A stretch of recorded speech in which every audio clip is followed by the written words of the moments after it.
지난주에 나눈 메시지는 무엇이었냐면 그 전전주에 이렇게 돼 있죠. 노예 근성에 너무 이렇게 심취해져 있는 이스라엘 백성들을 보았습니다. 그건 뭐냐면 그들의 일이 뭘 의미하는지를 몰랐던 거죠. 요즘에서야 조금 이런 책들이 많이 나오는 것 같아요. 그래서 제가 최근에 봤던 책은 뭐냐면 읽지는 않았어요. 이렇게 사이트에 올라오는 걸 보고 이런 책이 다 나와? 라는데 어떤 책이냐면 가짜노동, 가짜노동, 가짜노동, 가짜노동. 그래서 일. 이렇게 표현하고 있더라고요.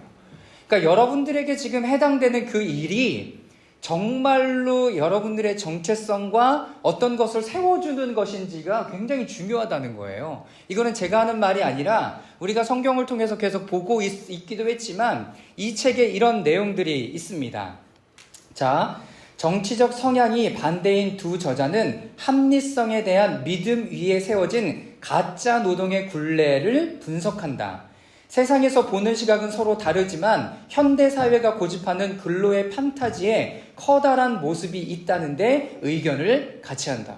정치 성향을 반대로 생각해. 하나는 보수고 하나는 진보겠죠. 그럼에도 불구하고 이 일에 대한 것은 진짜 그 일이 필요해서가 아니라 돈을 줬으니까 그만큼 뭘 해야 된다라는 개념으로 이 일을 주고 있다라는 거예요. 똑같지 않아요? 뭐가요? 바로가 이스라엘 백성들에게 이 일을 할당량을 허락했던 것과 똑같아요. 이 사람들이 평온한 시간을 가지면 다른 생각을 할까봐 그것을 못하도록 일의 어떤 분량들을 더 늘린 거죠. 똑같아요. 예전과 너희는 똑같으나 내가 준비해 줄 것을 준비해 주지 않음으로 말미암아 너희들은 더 큰 고통을 당하고 이런 시간들을 보내야 할 것이다 라는 그림을 갖게 되는 거죠. 여러분, 그래서 여러분들이 하고 있는 일이 나의 정체성을 어떻게 세워주고 있는가라는 것을 잘 볼 수 있어야 합니다. 그 책에 이런 내용도 있습니다. 일에 끌려가는 인생, 가짜 노동은 단지 시간 낭비일 뿐이 아니라 개개인의 자존감과 존재 자체에 타격감을 주기 때문에 인간 근본의 삶의 근본을 무너뜨린다. 여러분, 이게 성경의 얘기가 아니에요. 성경의 얘기가 아니라 이 일에 대해서 고민하는 저자들이 써낸 글 중에 하나인 거예요. 여러분, 너무 신기하지 않습니까? 여러분, 그래서 성경에 있는 내용들이 믿지 않는 사람들을 통해서 어떻게 이루어지는지도 봐야 돼요. 과학에 대해서도 어떻게 증거하고 나타내고 있는지도 여러분 살펴볼 수 있어야 되고, 전 세계의 역사들이 어떻게 성경의 이야기들을 이렇게 백업하고 가는지도 살펴보는 것이 정말 재밌는 일 중에 하나가 됩니다. 그래서 상황과 환경의 지배를 받는 인간이 아니라 우리는 하나님의 대리자로 이 땅을 경영해야 하는 그 존재라는 것들을 여러분이 잊지 마시길 바랍니다. 그래서 여러분들이 상황과 환경에 쫓아다니고 따라가고 그러면 계속 거기에 얽매이게 되는 거예요. 여러분들이 충분히 상황과 환경을 뭐 할 수 있어요? 컨트롤할 수 있어요. 뭐 할 뿐이에요? 안 할 뿐이에요. 못한다라고 뒤로 물러갈 뿐이라는 거죠. 그렇기 때문에 여러분 정체성 안에 내가 지금 이 부분들을 어떻게 감당해야 되는가, 여러분 이 그림을 잘 살펴볼 수 있기를 바랍니다. 그래서 지난주의 말씀은 모세에게 하나님께서는 말씀하시죠. 그 일을 내가 하겠다라는 이야기를 해요. 9절부터, 지난주에 9절부터 10절까지, 2절부터 9절까지의 말씀 중에 10번을 내가 하겠다, 내가 하겠다, 내가 하겠다, 하나님 이렇게 말씀하세요. 주관자가 누구예요? 하나님이시라는 거예요. 주체자가 누구예요? 하나님이시라는 거예요. 우리는 뭐예요? 여러분 대리자일 뿐이에요. 여러분 이 개념을 제대로 잘 갖지 못하면 내가 할 수 없음에 계속 뒤로 도망가 버리는 일들을 겪게 되는 것입니다. 두 번째, 그 일을 이루시는 하나님의 이름을 말합니다. 그 하나님의 이름이 뭐였습니까? 여호와였습니다. 여호와. 신약에는 로드 이렇게 번역된 이 주님이라는 단어죠. 신약에 엄청나게 그 주님이라는 표현을 쓰면서 이 주님이라는 말을 통해서 믿음의 고백을 했던 사람들은 여러분 대부분 하나님 앞에 치유되고 회복되고 새로운 삶을 걸어가기 시작해요. 이게 어떤 의미를 가지고 있습니까? 내 삶의 주인이 내 삶의 모든 것이 주님께 있습니다. 이 고백이 엄청난 고백이라는 거예요. 집주인, 그리고 지난주에 얘기했던 그 어떤 음란한 영상을 찍어 보내는 거 안에 주인님 해서 보내는 것처럼 이 주인이라는 이 표현은 엄청나게 큰 영향력을 가지고 있고 힘을 가지고 있는 단어예요. 그러니까 여러분들의 삶의 주인이 누군가를 점검해보고 살펴보는 것은 엄청나게 중요한 일이 된다라는 거예요. 그리고 나의 주님이 예수 그리스도가 우리 하나님이 성령님께서 나의 주인이 되시고 우리를 인도해 주신다는 그 고백은 여러분 그 어느 것과도 여러분 바꿀 수 없는 거예요. 단순히 나를 구원해 주신 하나님을 넘어서서 이제 우리의 삶의 모든 부분들을 다스리시고 인도하시는 그 주님께 내 삶의 모든 것들을 맡겨드릴 때 다른 삶이 살아가진다는 거죠.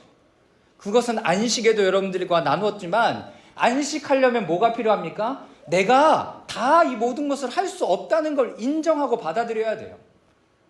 내가 이 모든 일들을 할 수 없어. 그래서 어디까지? 집에까지 일을 갖고 오는 거 아니에요.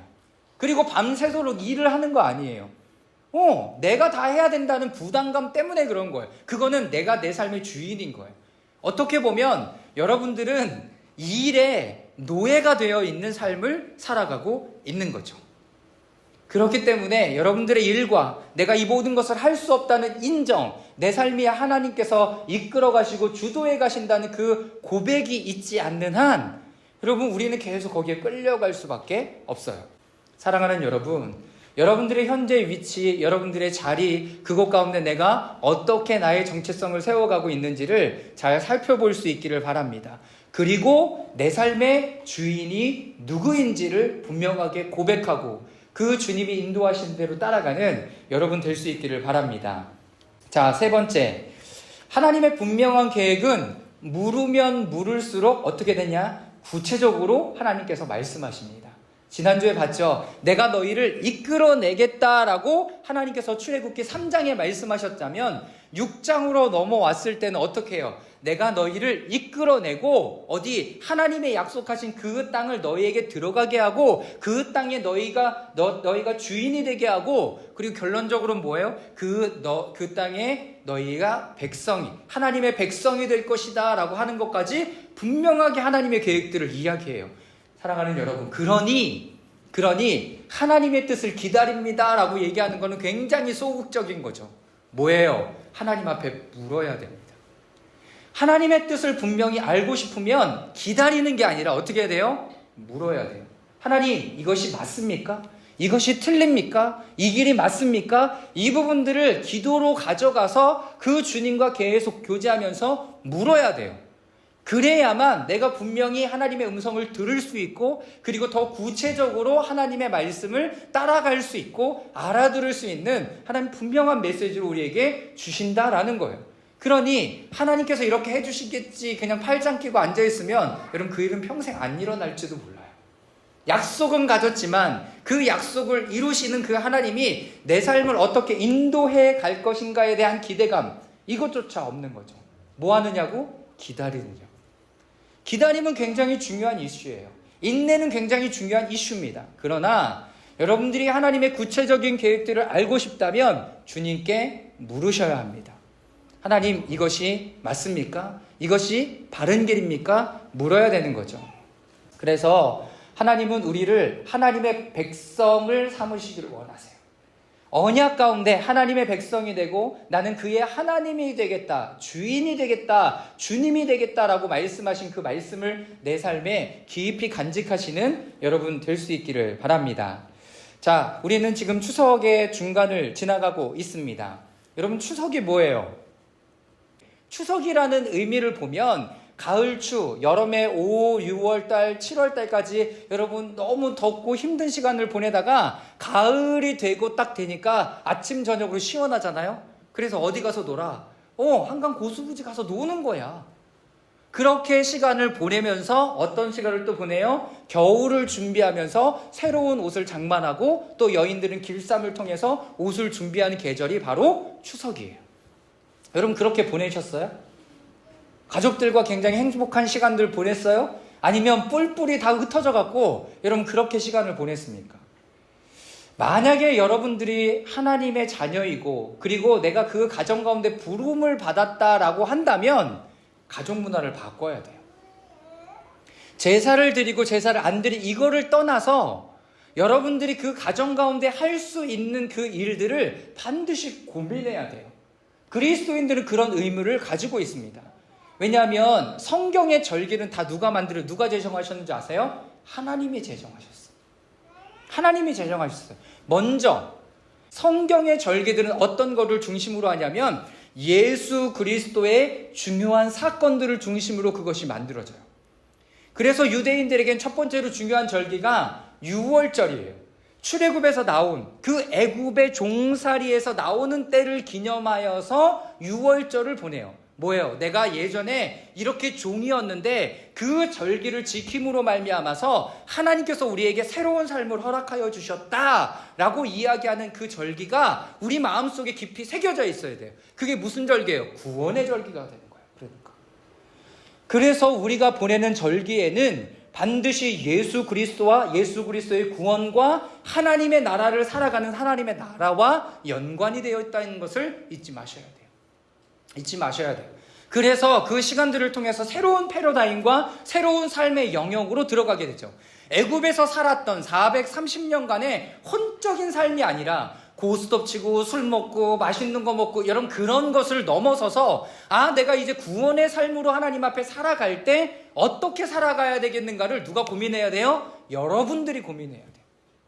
여러분들이 고민하지 않으면 여러분들의 가정은 그냥 산산이 흩어져 버리는 모래알 같은 콩가루 집안이 될 수 있어요. 그렇기 때문에 여러분들이 고민해야 돼요. 만약에 제사를 안 드리고 예배를 드릴 수 있는 환경이다. 그럼 최소한 예배를 드리면서 구원의 어떤 부분들을 함께 나누어야 되겠죠. 두 번째, 가족들과 함께 친밀한 시간들을 보내시길 바랍니다. 그 시간들을 통해서 어려운 일이 나오거나 힘든 일이 나와도 그 이야기의 가운데 하나님이 어떻게 우리 가정을 인도하시고 지금은 어떤지에 대한 부분들을 분명하게 이야기할 수 있어야 돼요. 그래야 여러분들이 새로운 패러다임으로 하나님의 나라를 살아갈 수 있어요. 세 번째, 서로 가족들을 위해서 블레싱 해주십시오. 그 블레싱 해주는 시간들이 반드시 있어야 돼요. 내가 너를 축복한다. 하나님이 이렇게 우리 가족에게 은혜 주셨던 것처럼 내가 너를 축복한다 라는 이야기. 여러분 누가 집에 가장이에요? 아버지예요? 아버지가 하나님을 안 믿는다면 여러분들이 믿고 있다면 여러분들이 영적인 리더예요. 영적인 리더가 뭐 하든가요? 여러분 그것이 어떤 흐름으로 왔는지를 오늘 족보를 통해서 보게 되는 거죠. 자, 그러면 오늘 첫 번째 본문으로 넘어가기 전에 아까 절기를 누가 제정했는지 창세기 1장 14절 말씀 한번 좀 읽어보도록 하겠습니다. 자, 찾으셨나요? 함께 읽어보겠습니다. 시작. 하나님이 말씀하시기를 창공에 빛나는 것들이 생겨서 낮과 밤을 가르고 계절과 날과 해를 나타내는 표가 되게 되어라. 세 번역으로 이렇게 표시하고 있죠. 자, 그런데 번역에는 이렇게 기록하고 있습니다. 그 밑에 한번 읽겠습니다. 시작. 하나님께서 창공에 빛나는 것들이 생겨 밤과 낮을 갈라놓고 절기와 날과 해를 나타내는 표가 되어라. 자, 여기 보세요. 하늘의 창공에 빛나는 것들이 생겨서, 빛나는 것이 뭐예요? 태양과 달을 이야기하는 거죠. 큰 빛으로는 낮을, 작은 빛으로는 밤을 다스리게 하는 그 하나님의 이것들을 만들어 놓으시고 그것을 통해서 하나님의 절기를 나타내기를 원하셨다라는 거예요. 절기가 뭐예요? 마디절.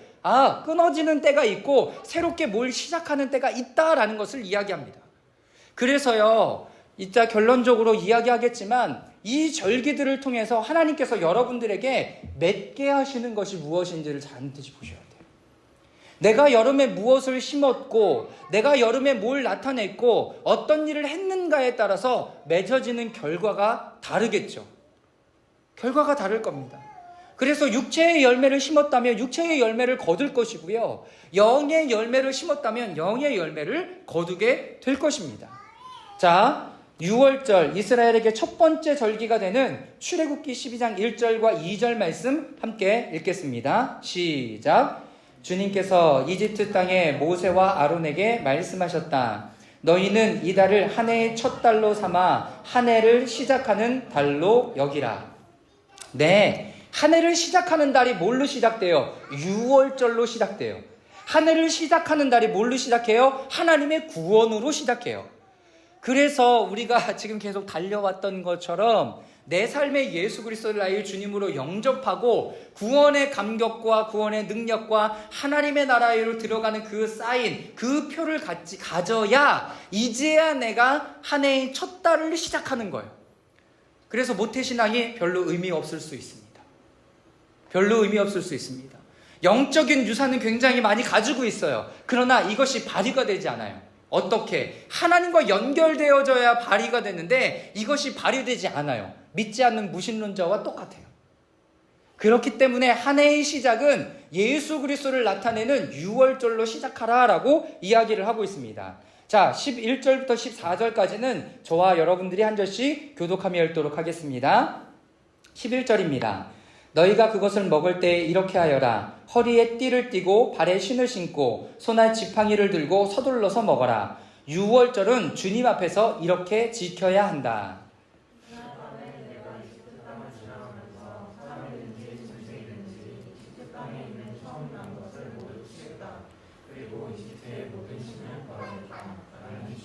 문틀에 피를 발랐으면 그것은 너희가 살고 있는 집의 표적이니 내가 이집트 땅을 칠 때 문설주에 피를 바른 집은 그 피를 보고 내가 너희를 치지 않고 넘어갈 터이니 너희는 재앙을 피하여 살아남을 것이다.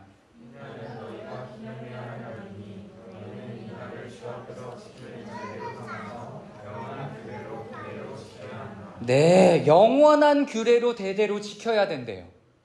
여러분, 그러면 예수 그리스도를 믿는다고 이것이 별로 의미 없는 절기가 되나요? 여러분, 영원한 규례다라고 얘기하는 것은 이 민족에게 뿐만 아니라 예수 그리스도를 믿는 사람들에게도 이것이 필요해요. 왜? 이것이 왜 필요하냐면 이 유월절 어린 양은 누구의 예표냐면 우리를 위하여 십자가에 달려 돌아가신 예수 그리스도의 예표가 되기 때문에 그렇습니다. 그러면서 우리는 유월절을 생각하면서 누구를 기억해요?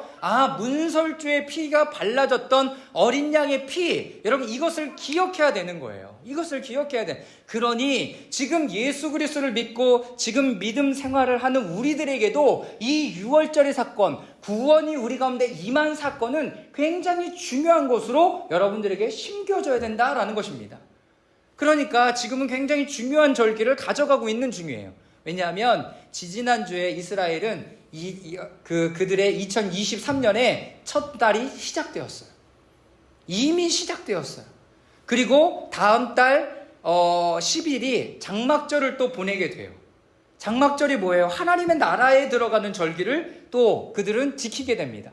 그러면서 계속 그들에게 예수 그리스도와 하나님의 은혜와 이런 부분들이 계시되어 있음에도 불구하고 받아들이지 않지만 우리는 예수 그리스도와 하나님 나라에 대한 부분들이 우리 가운데 계속 주어지고 있기 때문에 더 풍성하게 하나님의 나라를 살아갈 수 있게 되는 거죠. 사랑하는 여러분, 우리는 지금 추석을 그냥 간단하게 보내고 쉬는 날이다 라고 보내는 것이 아니라 하나님의 구원과 또 우리 가운데 새롭게 허락하신 그 가족과 어떻게 보내야 되는지를 잘 생각하면서 보낼 수 있기를 바랍니다. 자, 오늘 본문에 넘어오면 10절부터 13절까지 우리 다 같이 한번 읽어보도록 하겠습니다. 시작. 주님께서 모세에게 이르셨다. 너는 이집트 왕 바로에게 가서 이스라엘 자손을 그의 나라에서 내보내라고 하여라. 이에 모세가 주님께 아뢰었다. 이스라엘 자손도 저의 말을 듣지 않는데 어찌하여 바로가 말을 듣겠습니까? 저는 입이 둔하여 말을 할 줄 모릅니다. 주님께서 모세와 아론에게 이스라엘 자손을 이집트 땅에서 인도하여 내라고 명하셨는데 이 사실을 이스라엘 자손에게도 알리고 이집트 왕 바로에게도 알리라고 모세와 아론에게 명하셨다. 이 말씀을 보면서 저희 아내가 애니어그램 지금 공부하고 있잖아요. 모세가 9번 유형인 것 같아요. 저는 몇 번 유형인지 그런 거 잘 몰라요. 그런데 그래서 물어봤죠. 9번 유형이 어때? 라고 얘기하는데 그러면서 이야기를 했어요. 자기가 이 부분들을 잘 못한다라는 인식이 굉장히 강력하게 있는 거예요. 그래서 계속 핑계를 대는 거죠. 계속 핑계를 대요. 계속 핑계를 대면서 어떻게 해요? 이 일을 안 하고 싶은 거예요.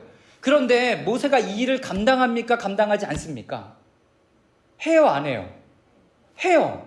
그거는 뭐냐면 애니어그램은 자기 안에 있는 본성이에요. 바뀌어지지가 않아요. MBTI는 바뀌어져요. ISFJ였어요. 그러니까 J 성향이 굉장히 강한 사람이에요. 그래서 여러분들에게 권면하잖아요. 뭘 결정한 일이 있으면 빨리 결정해. 왜? 그게 아니면 다른 길을 빨리 해보든가, 맞으면 더 빨리 출발할 수 있으니까. 그래서 J 성향이 강해요. 그런데 저는 J보다는 뭐가 더 강하냐면 즉흥적으로 하는 게 더 강해요. 즉흥적으로. 그러니까요, 여러분, 지금 MBTI는 그렇다면 이 애니어그램은 본성적인 이 본성으로 지금 이 모세는 너무나 하고 싶지 않은 거예요. 하기가 너무 힘들어요. 할 수도 없어요. 그런데 지금 이 사람이 40년간 이스라엘 백성들을 또 이끌어냈다라는 것은 뭐예요? 여러분, 본성을 거스리는 일들을 하고 있다는 거예요. 여러분, 하나님의 부르심과 하나님의 사명은 뭘 거슬릴 수 있어요? 하나님의 본성을, 하나님께서 우리에게 원래 주신 이 본성을 넘어갈 수 있는 힘을 부여해 주세요. 어떤 것으로 말미암아? 성령의 능력으로 말미암아 감당하며 나아갈 수 있는 힘을 여러분 그에게 부어준다라는 거예요. 여러분, 근데 그게 어디서부터 시작됩니까? 하나님의 말씀에 순종하면서부터 시작이 돼요. 그것을 받아들이면서부터 시작이 돼요. 여러분, 바로 이 사람이 뭐예요? 사명자예요. 사명자. 내가 하나님 앞에 부름을 받아서 소명은 가지고 있어요. 그런데 이 소명이 다시 내가 상처받고 상했고 찢겨졌고 다시도 대면하고 싶지 않은 그 바로에게 가서 이야기한다라는 것은 여러분 너무나 죽을 것보다도 더 힘든 일이에요. 근데 어떻게 합니까? 하나님을 만나니까 그 본성을 거스려서 그 일들을 해요. 사랑하는 여러분, 사명이 이렇게 우리의 새로움으로 나아갈 수 있도록 주님이 인도하십니다. 그래서 선지자들, 그리고 특별히 이사야, 예레미야 이런 사람들은 어떻게 에스겔 하나님의 환상을 봐요. 왜? 부인할 수 없는 하나님의 마음을 명확하게 부어주시기 위해서 환상을 보여주십니다. 자, 거기에 말씀에 써 있는데요. 에스겔 말씀 읽어볼까요? 에스겔 1장 1절부터 3절까지 말씀을 다 같이 한번 읽어보겠습니다. 시작. 때는 제 30년 넷째 달 5일이었다. 그때 내가 포로 잡혀온 사람들과 함께 그발 강가에 있었다. 나는 하나님이 하늘을 열어 보여주신 환상을 보았다. 여호야긴 왕이 사로잡혀 온 지 5년째가 되는 그달 5일에 주님께서 바벨로니아 땅 그발 강가에서 부시의 아들인 나 에스겔 제사장에게 특별히 말씀하셨으며 거기에서 주님의 권능이 나를 사로잡았다. 에스겔이 어떤 사람인지는 잘 몰라요. 그런데 이가 하나님의 음성을 듣고 하나님의 환상을 볼 때는 정확한 나를 기억하고 있죠. 이거 누가 잘해요? 그 구원파들이 잘하잖아요. 너 몇 날 며칠 몇 시에 구원받았어. 이거 아니면 성경 공부해. 그리고 교회로 끌고 가서 막 성경 공부 시켜요. 여러분, 그런데 지금 여기에는 하나님의 구체적인 환상을 보고 부르심을 보니까 언제 내가 이 부르심을 받았는지 명확해요. 예레미야도 마찬가지, 이사야도 마찬가지. 사랑하는 여러분, 하나님께서 나에게 이것을 분명하게 부어주실 때는 알아요. 내가 하고 싶지 않을 뿐이죠. 누구처럼? 모세처럼 내 본성에 내가 하기에 감당하기에 좀 부담스러워. 그래서 여기도 얘기하고 오늘 맨 마지막 절에도 뭐라고? 나는 입이 둔하여 할 수 없는 사람인데 왜 자꾸 나를 보내려고 하냐? 이런 얘기를 하고 있는 거예요. 사랑하는 여러분, 하나님께서 여러분들에게 임하시면 여러분들의 본성을 뛰어넘어서 그 일들을 할 수 있는 그 은혜들을 우리 가운데 부으십니다. 그러니 저는 이런 사람이에요 라고 도망가지 않기를 바랍니다. 먼저 더 중요한 건 뭐예요? 하나님의 부르심이 나에게 있는가? 하나님의 사명이 나에게 있는가? 하나님 나에게 말씀하셨는가? 이것을 점검해 보셔야 되는 거죠. 자, 두 번째, 요한계시록 보면 요한계시록 1장 10절 말씀에 보면 이렇게 또 이야기합니다. 자, 함께 읽겠습니다. 10절 시작. 주님의 날에 내가 성령에 사로잡혀 내 뒤에서 나팔 소리처럼 울리는 큰 음성을 들었습니다. 네, 요한계시록의 사도 요한은요, 내 뒤에서 나팔 소리 같은 것이 들려요. 얼마나 컸으면 나팔 소리라고 얘기했을까요? 여러분, 이 사람에게는 제가 못 들었는데요? 여러분, 이게 해당되지 않아요. 제가 잘 못 들었어요. 그게 저한테 하는 얘기였어요? 여러분, 그렇게 얘기할 수 없어요. 하나님의 소리가 너무나 명확해요. 그러면 내가 못 들었다, 이렇게 큰 소리가 오고 환상이 보여지고 하나님 나에게 구체적으로 말씀하심에도 불구하고 내가 모른다면 내 마음이 그 말씀을 따라가고 싶지 않은 마음일 수 있다는 거죠. 그러니까 내 마음을 점검해야 되는 거예요. 내 마음을 점검해야 되는 것입니다. 그렇기 때문에 지금 10절부터 13절까지 나는 말을 할 줄 모릅니다. 제가 어떻게 하겠습니까? 이스라엘 백성도 안 듣는데 바로가 듣겠습니까? 라고 얘기하는 것은 모세의 그냥 성품에서 나오는 그냥 뒤로 도망감입니다. 그러나 하나님은 구체적으로 말씀하시죠. 아니다라고 말할 수 없고 몰랐다라고 말할 수 없는 상황이 되는 것입니다. 사명자는 이렇습니다. 하나님께서 말씀하셨기 때문에 달려가는 거예요. 그래서 히브리적 사고는 뭐예요? 헬라적 사고는 뭐예요? 헬라인들은요, 고민해요. 이것이 하나님의 뜻이 맞나? 머리가 팽팽 돌아가죠. 어떤 사건이 하나 딱 주어지면 머리가 팽팽 돌아가요. 내가 어떻게 해야 되지? 그러면서 결론은 뭐야? 난 이래서 못해. 근데 히브리인들은 그렇지 않아요. 히브리인들은 어떻게 얘기하는 줄 아십니까? 하나님의 말씀이 들리면 이런 상황이 있지만 그럼에도 불구하고 그 일을 해요. 왜? 하나님이 나에게 말씀하셨기 때문에. 이거 엄청난 겁니다. 엄청난 거예요. 그러니까 내가 머리 좋다고, 내가 머리가 잘 돌아간다고, 나를 잘한다고 이게 나에게 중요한 이슈로 하나님의 일들을 하는 게 아니에요. 더 중요한 건 뭐예요? 하나님의 부르심과 하나님의 말씀이 나에게 있는가? 내 마음 가운데 그 말씀이 와서 닿았는가? 박혔는가? 나를 인도해내고 계신가? 이거를 보셔야 되는 거죠. 자, 두 번째, 하나님은요, 족보를 통해서 또 모세와 아론이 이 일들을 감당할 하나님의 사람이다 라는 것을 보여주십니다.